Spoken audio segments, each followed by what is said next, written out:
Hello Islanders, this is your Islander Hour Tech lesson. My name is Nick Stafford and I'm one of the network engineers for the district. I spend most of the time throughout the entire district, but you can often find me in the high school tech office in room 301A. Let's get started. First, let's talk about the Wi-Fi. As you have probably noticed, there is no more MIHS or MIHS guest. We only have MISD and MISD guest now. The main difference is that these two networks can be found throughout the entire district rather than each building having their own Wi-Fi. Now there are some changes that came along with this, so let's talk about it. First off, MISD is really only used for district-owned and managed devices. So that includes your district laptops or the district iPads at the other buildings. Now, district devices will automatically connect. You no longer need to log into the Wi-Fi on your district devices. If you are, however, prompted for a login on your school student laptop, please visit the tech office for help. The MISD guest is used for personal devices. This would include your personal laptops if that's what you choose to bring to school, which we encourage you to really use your student laptops. But if you do use your personal laptops, join the MISD guest. There is no difference in speed or connectivity, so don't think that there is. It's the exact same thing as MISD. It's just designed for personal devices. That being said, you will need to install the Content Keeper certificate, which is automatically installed on our district devices. To do so, you will go to mercerislandschools.org/SSL, and this will help you reach sites such as Google and Schoology. So, do you need tech help? The first option available to you and the first place you should check for common questions is the Tech Tips site. Now, I have added a link in your class link for the Tech Tips site. So here I'm logged in as a student and I'm syncing my account to Google Chrome, and you'll see this MIHS bookmarks. If you haven't noticed, it's there. And the top one is class link. Once you've logged into ClassLink, you will find the MIHS Tech Tips link here. Click on that. Boom. It takes you to our Tech Tips site where you'll find lots of useful information. Within here, you'll find most of the answers to the questions you have. However, if you can't find the answer that you need, the second option is to submit a help ticket. That can also be found in ClassLink.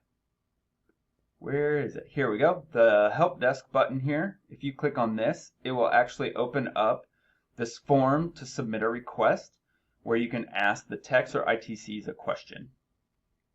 Please change the building to MIHS, otherwise the ticket will go to the wrong people and it might not get answered as quickly.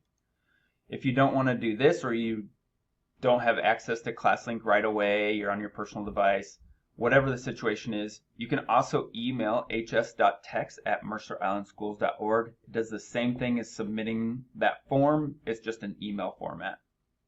The third option is to visit the tech or ITC office, depending on what the situation is, what your question is, and Miss Getty talked about that last week, but just as a quick refresher, Clay and Christina are in Office 402C, and they answer questions like if you need an app or a Chrome extension, you can't access your textbook, Edpuzzles, Google Docs, or anything else on Schoology, or you can't get into cumulative, those kind of questions. If you have a question regarding your laptop, it's broken, the stylus doesn't work, you can't print, Wi-Fi is not connecting, those type of things, go to the tech office in 301A. That's where you'll find Trent, Tracy, or possibly myself. Now let's talk about student printing. This was a big issue that we had last year. Oftentimes students were unable to print, or the printers would drop off their device. So we have actually decided to transition to web printing. I think that you'll all find this much easier to print to one of the 3 designated printers for you guys.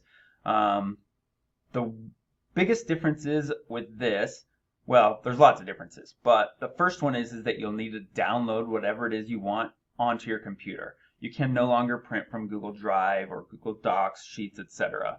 So once you download the document to your computer, it's super easy. But let me show you how to do that.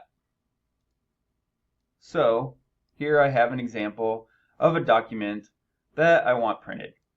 So this is in Google Docs. If I go up to File, hit Download, it gives you different options of formats that you can download the document to. I prefer PDF. It keeps the formatting the exact same and it just usually comes out nicer.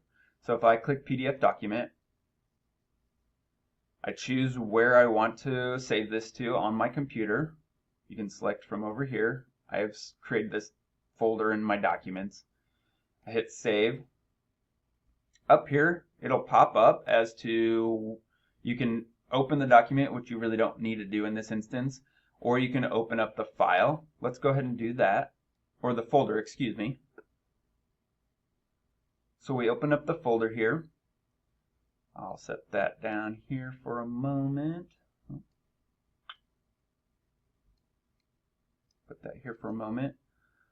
And again, in our bookmarks folder here on Chrome, I've set WebPrint as the bottom option.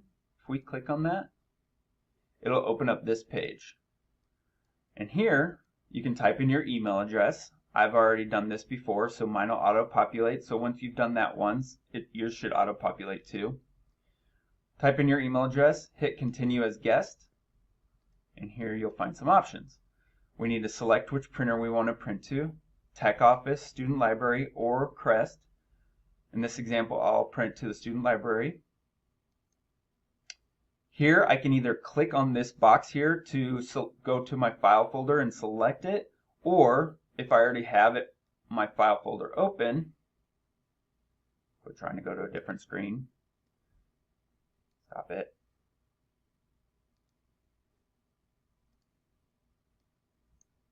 I can drag it into that box and it'll upload it. Now I can actually drag multiple documents in here or upload multiple documents all at the same time if I want to print multiple documents. Anyways, I hit next and here you'll see a preview. If I had multiple documents, different documents in here, you'd see them listed up here at the top, and with each one you can click on it and change how many copies you want, what layout you want. If this was more than one page, I could select print on both sides, and I can do that for all of them or each one individually, and then all I have to do is hit print. If I decide this is the wrong document, I can hit back, I can delete it and upload different ones. It's as easy as that. As soon as I hit print, it'll shoot out to that printer and you can go pick it up. So that's the new way to print. So much easier.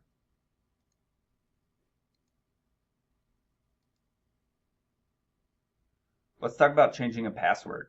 By default, all student passwords are 6-digit student numbers followed by .Mercer. This is not a very secure, and we do, value security here, so we think it's time that you reset your password. Unfortunately, this will require your cell phone for verification, so you won't be able to do this on campus by yourself. However, you can do this at home or anywhere that you get internet or in the tech office here on campus, and we can help you. So the first thing that you'll have to do is press Control-Alt-Delete on your computer. So same time, Control-Alt-Delete. And what that'll do is take you to the Windows Security screen on your computer. Here you can lock your screen, you can sign out, you can go to Task Manager, but what we want to do is change a password. Once you select change your password, the computer will go back to Windows and open up your default browser and direct you to a Microsoft site. That Microsoft site will prompt you to log in with your student email address. Once you sign in with your student email address and password, your current password, you'll have to verify your identity via text or call. This is when you would want to go to the tech office or do this at home or anywhere off campus. So you can verify that with your cell phone. Once you get past that, you'll find this dialog box that will allow you to change your password. You'll have to enter it in twice, and there are some requirements. You are required for it to be 8 or more characters, It has to have a capital and lowercase letters in it. It needs to have a special character and numbers.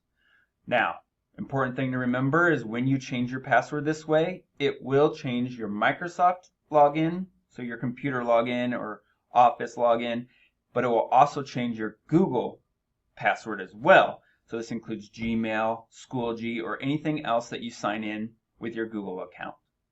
That's all I have for you guys today. I hope you have a wonderful day. Thanks.